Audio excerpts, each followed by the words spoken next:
बिस्मिल्लाहिर्रहमानिर्रहीम। अस्सलाम वालेकुम नाज़रीन इकराम, फ़ैथ इनसाइड से मैं हूँ आपका मेज़बान नासिर महमूद। माह रजबुल मुरज्जब हुज़ूर सैयदना मौला कायनात मौला अली मुर्तज़ा करमल्लाहु वजहुल करीम की विलादत बासआदत की बरकतें अपने जलो में लिए हुए तुलू हुआ। इसी पर गुफ्तगू करनी थी। जो हमारा पिछला मज़मून चला आ रहा था उसमें मुफ्ती मुनीबुर रहमान साहब के फ़तवे का ज़िक्र मैंने किया था। उस पर कुछ दोस्तों ने मुझे अपना फ़ीडबैक दिया है, उसी पर आज गुफ्तगू करना चाहता हूँ। जल्दी कर देनी चाहिए थी लेकिन मसरूफ़ियत इतनी रही, कुछ ज़ाती निजी कारोबारी इल्मी मसरूफ़ियात कि मैं उसमें थोड़ी फिर ताख़ीर हो गई। लेकिन चूँकि मामला ऐसा था हसास कि मैं उसे जल्दी में कर नहीं पा सकता था। मुझे बहरहाल उसको आपको बात समझानी थी कि जो भी लोग ये बात कह रहे हैं उनके कहने का मकसद क्या है, या वो ऐसे क्यों कह रहे हैं, या इतने बड़े बड़े जब मुफ्तियान हैं उलमा हैं तो उनको ये बात क्यों नहीं समझ आ रही। किसी एक दोस्त ने मुझे ये कहा कि जी वो इतने बड़े मुफ्ती हैं तो उनको नहीं समझ आ रही, तो आपको कैसे समझ आ रही है, आप तो बहुत छोटे हैं।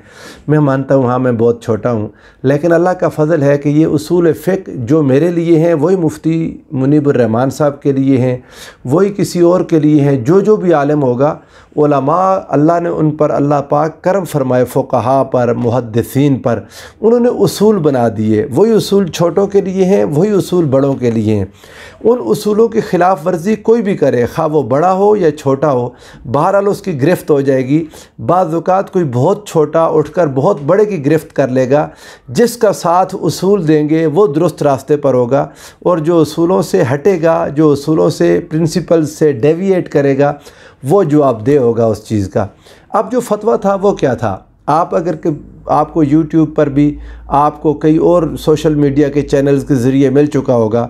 मुफ्ती मुनीबुर रहमान साहब और उनकी पूरी एक पार्टी, उनके साथ काफ़ी सारे अफराद थे, उलमा थे, वो जामिया नईमिया कराची में जमा हुए। उन्होंने वहाँ पर एक फ़तवा जारी किया, और वो फ़तवा रिटन सूरत में भी था, गुफ्तगू में भी उन्होंने बोल के भी उसको बताया।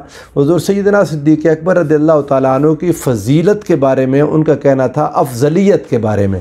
फ़जीलत का मामला तो अलग है, हर साहबी की अपनी अपनी फ़जीलत है।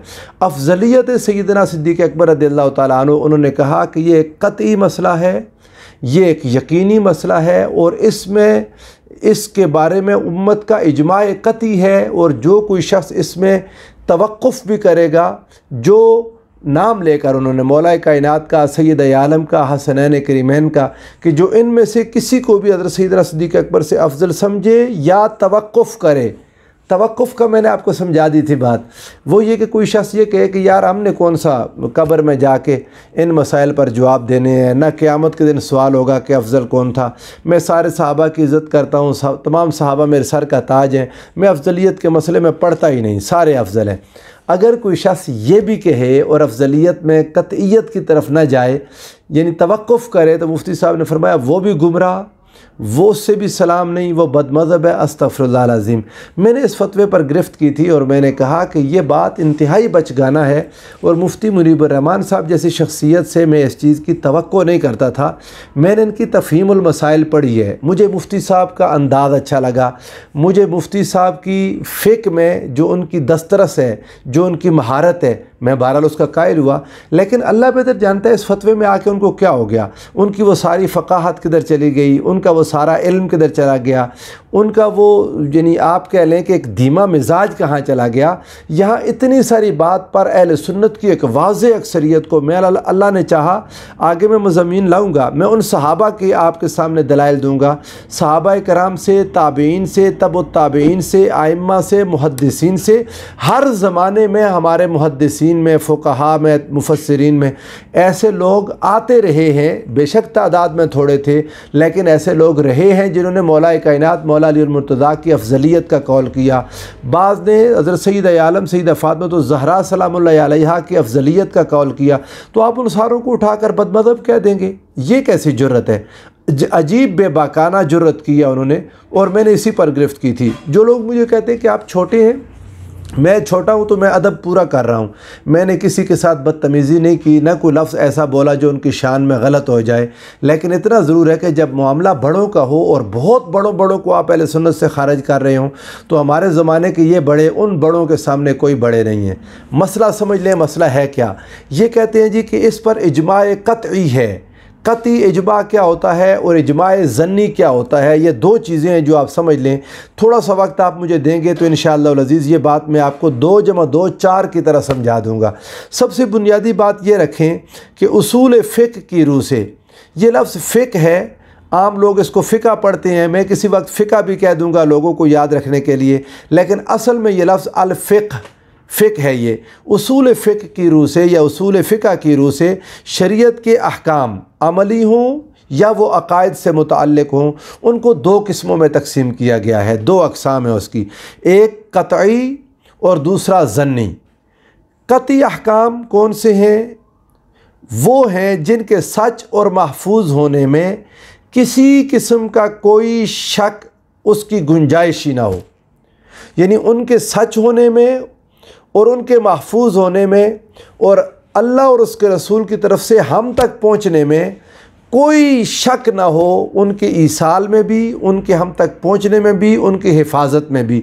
जब कोई शक नहीं होगा तो ये बात होती है, ये हुक्म होगा क़तई। ज़न्नी क्या होता है? ज़न्नी हुक्म वो होता है जिसमें किसी न किसी दर्जे में कोई ना कोई शक मौजूद होता है कि मुमकिन है ये बात ऐसे ही थी या मुमकिन है कि ये बात ऐसे नहीं थी। हर तरह का इम्कान मौजूद हो, शक बेशक बहुत थोड़ा सा हो, थोड़ा सा शक भी उस मसले की कतईयत को ख़त्म कर देगा, वो मामला ज़न्नी हो जाएगा। अब कती की फिर 2 अक़साम हैं, 2 ये बातें याद रखने वाली हैं। पहले कती अहकाम और ज़न्नी अहकाम। अब कती और ज़न्नी की फिर आगे 2 अहकाम है, अक़साम है। कती की एक किस्म यह है कि कतई सबूत और कतई दलाला, ऐसे ही ज़न्नी सबूत और ज़न्नी दलाला, यानी अब अहकाम 4 हो गए। आप यूँ समझ लें, कतई सबूत और कतई दलाला, ज़न्नी सबूत और ज़न्नी दलाला। तफसीलात भी हैं उसूल फ़िक़्ह की किताबों में, लेकिन मैं आपको इसका मुख्तसर करके समझाना चाहता हूँ। कतई सबूत क्या होगा? कतई सबूत ये है कि अल्लाह और उसके रसूल की तरफ से हम तक जो अहकाम पहुँचे, उनकी सबसे बड़ी मिसाल कुरान मजीद है। वो अहकाम बिला इनक़िता पहुँचे, मुकम्मल हिफाजत के साथ पहुँचे और उनके हम तक पहुँचने में किसी भी किस्म की शक की गुंजाइश नहीं है। इसकी मिसाल कुरान मजीद और सुन्नत मुतवातिरा। मुतवातिर हदीस या मुतवातिर सुन्नत वो होती है जिसको इतनी बड़ी तादाद रावियों की, सहाबा कराम की इतनी बड़ी तादाद रिवायत कर दे और सहाबा से आगे ताबईन की इतनी बड़ी तादाद रिवायत कर दे, ताबईन से आगे तब ताबईन की इतनी बड़ी तादाद, यानी सहाबा से लेकर इमाम जो किताब में हदीस लिख रहा है उस इमाम तक हर दर्जे में इतने ज़्यादा रुवात हो जाएं जिनका झूठ पर जमा होना या जिनका भूल जाना या जिनको शक में पड़ना हर तरह की चीज़ से पाक हो जाए, तो इस चीज़ को कहते हैं कि ये कतई सबूत है। कुरान मजीद बहुत बड़ी तादाद के इत्तेफाक से हम तक पहुंचा। इसमें कई लोगों की इतने ज़्यादा रावी हर आयत पर, हुज़ूर सरवर दो आलम सल्लल्लाहु अलैहि वसल्लम ने जब जब कोई आयत उतरी, आका ने इतने लोगों को याद करवाई, इतने लोगों को याद करवाई कि वो इतने ज़्यादा लोग हो गए कि अब भूलने की गुंजाइश न रही। फिर हुज़ूर सरवर दो आलम सल्लल्लाहु अलैहि वसल्लम ने जब उस आयत की तरतीब बताई कि ये आयत फ़लाँ सूरत में फ़लाँ आयत के बाद लगेगी, ये आयत फ़लाँ सूरत में फ़लाँ आयत के बाद, आका इतने ज़्यादा लोगों को बता देते कि उनका झूठ पर जमा होना महाल हो जाता। और फिर सहाबा ऐसे ही आगे सिखाते। हुज़ूर सरवर दो आलम सल्लल्लाहु अलैहि वसल्लम की अपनी हयात तैयबा में कुरान पाक इतने ज़्यादा लोगों ने याद कर लिया और इतने ज़्यादा लोगों ने इसी तरतीब से पढ़ लिया जिस तरतीब से हमारे पास आज कुरान मजीद मौजूद है। तो अल्हम्दुलिल्लाह ताला इतनी ज़्यादा अक्सरियत का इस पर इजमा हो जाना, उससे कुरान मजीद कतई सबूत हो गया। इसमें किसी का शक करना, किसी शख्स का शक करना, वो उसको इस्लाम से निकाल देता है। ऐसे ही सुन्नत मुतवातिरा या हदीस मुतवातिरा वो भी है, इतने ज़्यादा रुवात उसमें होते हैं हर दर्जे में, सहाबा, ताबईन, तब ताबईन या उससे नीचे इमाम तक आते हुए हर दर्जे में इतने ज़्यादा लोग हैं कि उन पर झूठ पर जमा हो जाना या उनको भूल जाना या उनका शक और तरद्दुद में पड़ जाना ये महाल हो। ये सुन्नत मुतवातिरा भी ये कतई सबूत है। और एक दूसरी चीज़ होती है कतई दलाला। कतई दलाला का माना ये है कि वो नुसूस जिनके माना और मफ़हूम में भी कोई तावील ना हो सके, यानी कतई सबूत हम तक पहुँचने में किसी किस्म का शक ना हो, किसी दर्जे में कोई शक ना हो, इतने ज़्यादा लोग इकट्ठे हो जाएं। और कतई दलाला का माना ये है कि उसके माना और मफ़हूम में भी किसी किस्म की कोई तावील ना हो सके, माना और मफ़हूम में भी कोई दूसरा माना ना निकल सके, एक ही माना जिस पर सारे लोग मुत्तफ़िक हों, उसमें कोई इबहाम ना हो। जैसे मैं आपको एक मिसाल दे दूँ, कुल हुवल्लाहु अहद, ए हबीब सल्लल्लाहु अलैहि वसल्लम आप फरमा दें अल्लाह एक है। अब यहाँ पर जितने भी अल्फाज हैं कुल, इस पर सब का इत्तेफाक है कि ये अल्लाह ने अपने प्यारे हबीब सल्लल्लाहु अलैहि वसल्लम को फरमाया, किसी का कोई इख्तिलाफ नहीं है। हुवल्लाह, ये किस ज़ात की बात हो रही है? अल्लाह की बात हो रही है, किसी का इसमें कोई इख्तिलाफ नहीं है। अहद का माना एक है, इसमें कोई तावील नहीं, कोई इबहाम नहीं। ऐसी चीज़ को कहते हैं कतई दलाला, यानी ये चीज़ कतई सबूत तो है ही कि ये कुरान मजीद है, अपनी दलालत में भी, अपने माना में, अपने मफ़हूम में भी कतई है। अब ये बात आपने समझ ली, कतई सबूत और कतई दलाला। अब ज़न्नी पर आ जाएं। ऐसा ही है ज़न्नी सबूत और ज़न्नी दलाला। ज़न्नी के बारे में मैंने आपको बताया वो अहकाम, वो नुसूस जिनके अंदर किसी न किसी दर्जे में, किसी न किसी दर्जे में ज़र्रा बराबर भी शक मुमकिन है, वो ज़न्नी हो जाती है। अब ज़न्नी और सबूत क्या है? वो तमाम नुसूस और अहकाम जिनके हम तक पहुँचने में किसी किस्म का मामूली सा भी वहम हो, मामूली सा भी वहम हो कि मुमकिन है कि ये बात पूरी इस तरह ना हो, इस मामूली से वहम से भी वो ज़न्नी हो जाता है। इसकी मिसाल आपको तमाम अहादीस आहद, अहाद जितनी हदीसें हैं, यानी अखबार अहाद उन हदीसों को कहते हैं, उन अहादीस को कहते हैं जिनकी रिवायत रसूलुल्लाह सल्लल्लाहु अलैहि वसल्लम के किसी एक सहाबी ने की। यानी रिवायत करने वाला सहाबी सिर्फ़ एक है या सिर्फ़ दो हैं, वो तवातुर की हद को नहीं पहुँचे, थोड़े हैं वो, इनको अखबार अहाद कहते हैं। ये कतई नहीं होती अपने सबूत में, ये ज़न्नी होती हैं ये अहादीस। और फिर मुरसलात अहादीस हैं, हदीस की इस तरह की तमाम किस्में जिनमें रुवात इतने ज़्यादा इकट्ठे ना हों, ये सारी की सारी ज़न्नी और सबूत अहादीस होती हैं। ये बात याद रखें। इसी तरह ज़न्नी और दलाला है। ज़न्नी और दलाला में वो अहकाम जिनके माना मफ़हूम में भी मुख्तलिफ़ एहतिमालात मौजूद हों। आप देखते हैं कई कुरान मजीद की आयात भी हैं और कई अहादीस भी ऐसी हैं कि उनके मानी में कई एहतिमालात होते हैं। कोई कहता है ये माना है, कोई कहता है ये माना है, कोई कहता है ये माना है, एक से ज़्यादा मानी लोग बयान करते हैं, तो वो उसकी दलालत भी ज़न्नी हो जाती है। सबूत कब ज़न्नी होता है? जब बयान करने वाला कोई, यानी सारे तबक़ात में सहाबा, ताबीन, तबअ ताबीन, कहीं भी जाकर हद तवातुर से नीचे रह जाएँ, अखबार आहाद या मुरसलात हो जाएँ, वो ज़न्नी और सबूत हो जाती है। और जहाँ माना में इख्तिलाफ हो जाए, माना बयान करने वाले कई मानी बयान कर दें, वो ज़न्नी और दलाला हो जाती है। अब जो बात समझाना चाहता हूँ आप उस बात को याद रखें, थोड़ा सा उससे आगे बढ़ जाएं। बाज़ औक़ात यूँ होता है कि इन चीज़ों को कतई और ज़न्नी की इन दोनों अक़साम को समझने के बाद आप अगली बात समझें कि शरीयत इस्लामिया के तमाम अहकाम को अब 4 अक़साम में उलमा ने मुनक़सिम कर दिया। यानी कतई सबूत और कतई दलाला, ये पहली चीज़ है।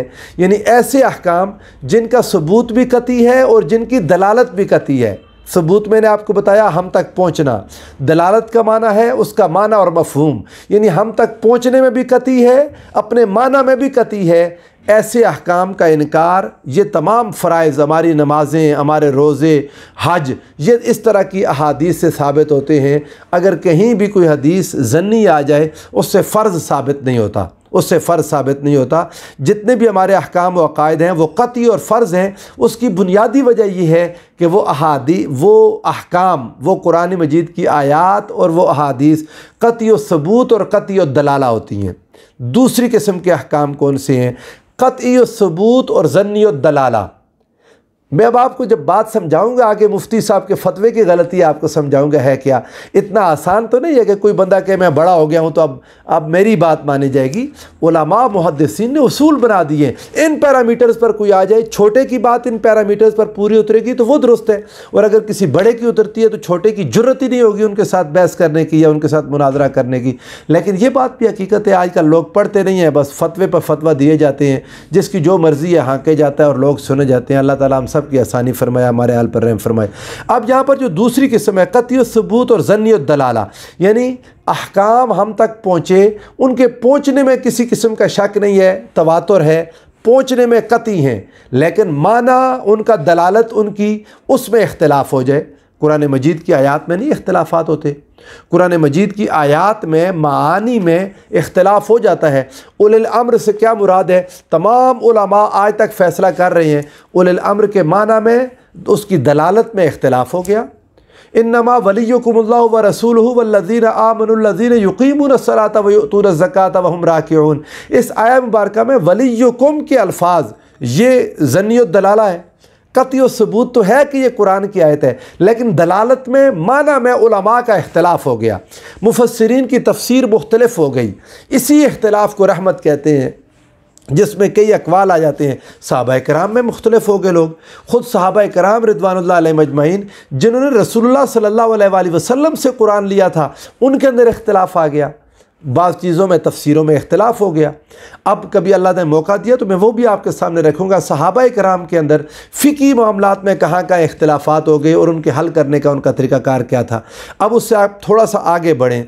अगली तीसरी किस्म वो है, यानी आप यूँ कह लें कि जो दूसरी किस्म है कतई सबूत और ज़न्नी दलाला, इसमें इज्तिहाद की ज़रूरत पेश आती है कि चीज़ जो हम तक पहुँची वो कतई है लेकिन दलालत में ज़न्नी है। सो माना के तअय्युन के लिए उलमा इज्तिहाद करते हैं। मुज्तहिदीन बाज़ औक़ात अगर सारे लोग एक ही माना पर इकट्ठे हो जाएं तो इसको कहते हैं कि ये इज्तिहाद कतई हो गया इज्तिहाद।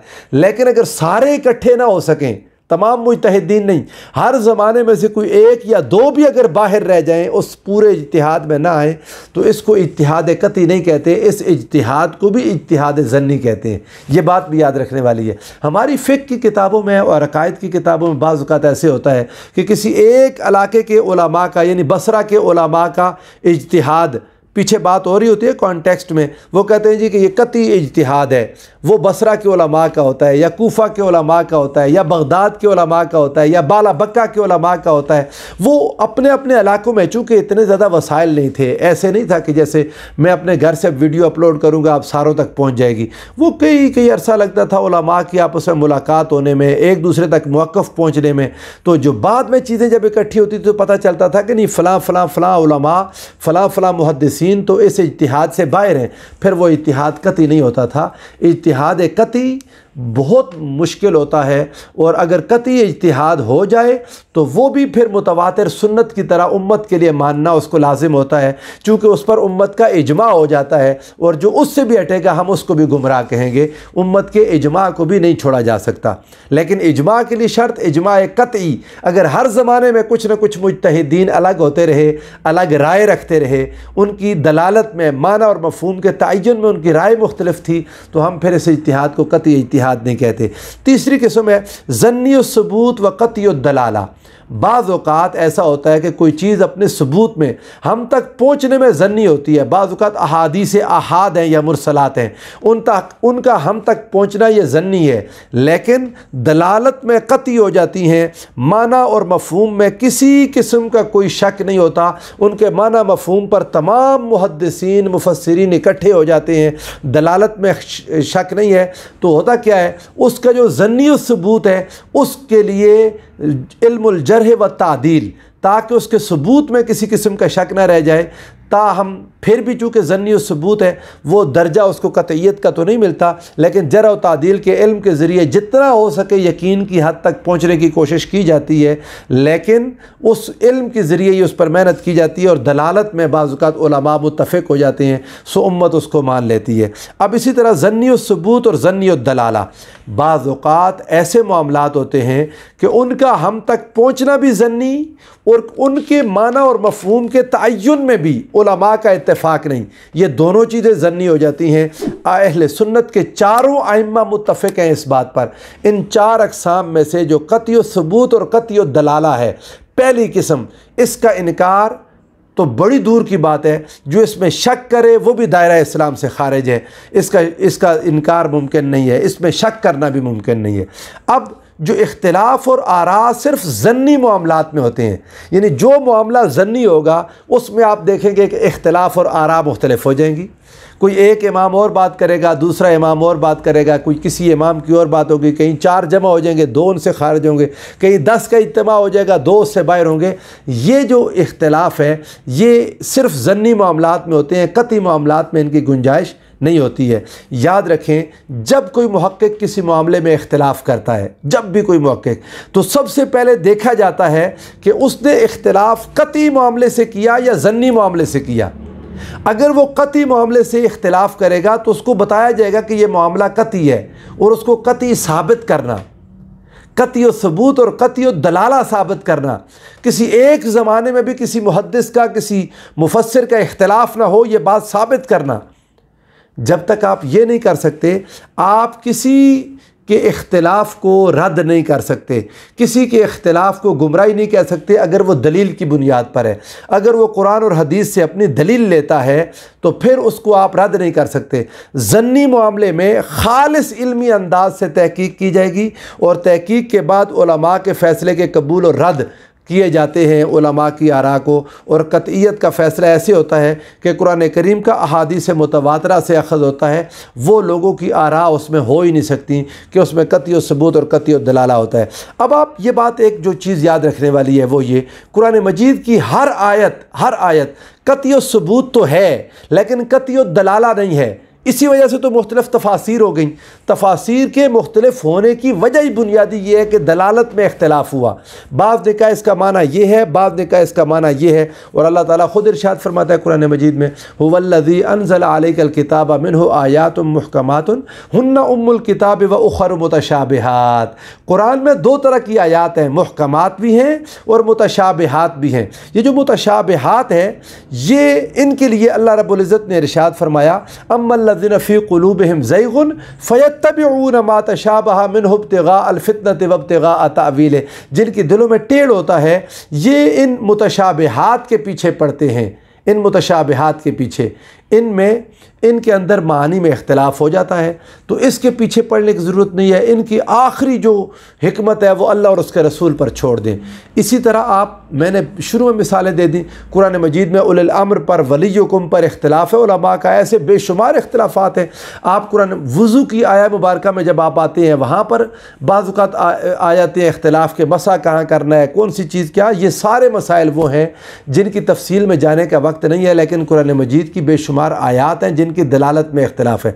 अब आ जाए असल मसला की तरफ। मुफ्ती साहब लोगों ने क्या किया, सहाबा कराम की अफजलियत का मसला नाज़रीन कराम सुन लें, पूरी तरह सुन लें। जो आपसे कहे कि ये कतई मसला है वो झूठा शख्स है, उसकी बात में कोई सच नहीं है, या उसको मुगालता हुआ है या वो जानबूझ के झूठ बोलता है। सहाबा कराम की अफजलियत में ख़ुद सहाबा पूरी तरह मुजतमे नहीं थे।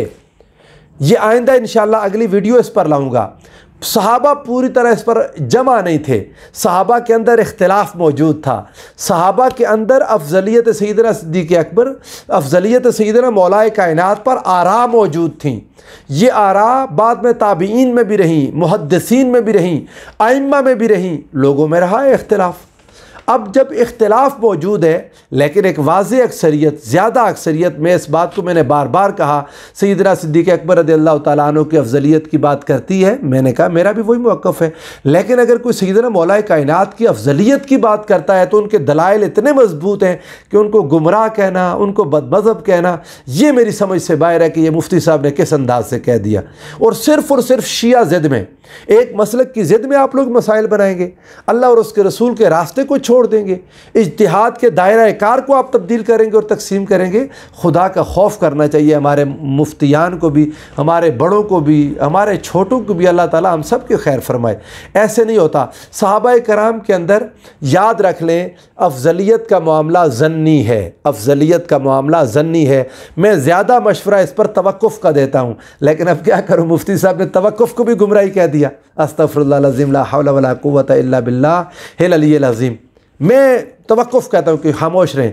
फिर अगर किसी ने कॉल करना है सैयदना सिद्दीक़ अकबर रज़ियल्लाहु तआला अन्हु के लिए कि हुज़ूर अलैहिस्सलाम ने उनको मुसल्ला इमामत पर खड़ा किया, लेकिन अगर मौलाए कायनात को आका अलैहिस्सलाम ने मन कुन्तु मौला कहा, या अंत मिन्नी बिमंज़िलत हारून में मूसा कहा, या लऊतियन्न रायत रजुलन युहिब्बुल्लाह व रसूलहु व युहिब्बुहुल्लाहु व रसूलहु, जब ये सारी चीज़ें आपके सामने आ जाती हैं, इस तरह की अहादीस, इनसे अगर कोई शख्स मौलाए कायनात की अफजलियत का कॉल कर लेता है तो आप कौन होते हैं उसे गुमराह कहने वाले?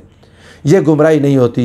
याद रखें, ये अहले बैत अतार। और मैं अब जो आखिरी बात कहता हूँ आज की गुफ्तगू में वो ये, हमेशा याद रखें सहाबा कराम में अफजलियत की बात ऐसे ही है जैसे उनकी खिलाफत है, इसमें अमन है, सुकून है। बहुत सारे आइमा मुहद्दिसीन ने ये बात कह दी, मगर अहले बैत अतार उनका मामला अफजलियत से ज़्यादा अहब्बियत का है। वो उम्मत के महबूब हैं, उनकी मोहब्बत ईमान है, और उनकी मोहब्बत में कोई फ़र्क आ गया, खा वो मौलाए कायनात हो, सैयद आलम सैयद कायनात सैयद आलम हो, या उनकी औलाद पाक हो, उनकी इतरत हो, इनकी मोहब्बत में फ़र्क आ गया तो बेशक जो मर्ज़ी आप अक़ीदे रखते फिरें, अल्लाह और उसके रसूल की तरफ से आपके किसी अक़ीदे की कोई कबूलियत नहीं होगी। और हुज़ूर सल्लल्लाहु अलैहि वसल्लम ने तो हज़रत मौलाए कायनात मौला अली मुर्तज़ा को ईमान का मिक़यास करार दे दिया है। इसलिए इन मामलात को इतना कतई बना कर ना पेश करें और ना इतना ज़ोर लगाएँ। जो शख्स भी अपने दलाइल देता है अपने अपने मौक़िफ़ पर दलाइल दे बस, लेकिन दूसरे को कोई गुमराह न कहे। न मौलाए कायनात को अफजल कहने वाले सैयदना सिद्दीक़ अकबर की अफजलियत का इनकार करें, न सैयदना सिद्दीक़ अकबर को अफजल कहने वाले मौलाए कायनात को अफजल कहने वालों को अहले सुन्नत से खारिज करें। ये सारे अहले सुन्नत हैं और ये सारे के सारे हक़ पर हैं, इनके दलाइल कुरान और हदीस से हैं। अल्लाह ताला हमें ये बातें समझने की तौफ़ीक़ अता फ़रमाए। वस्सलामु अलैकुम व रहमतुल्लाहि व बरकातुहू।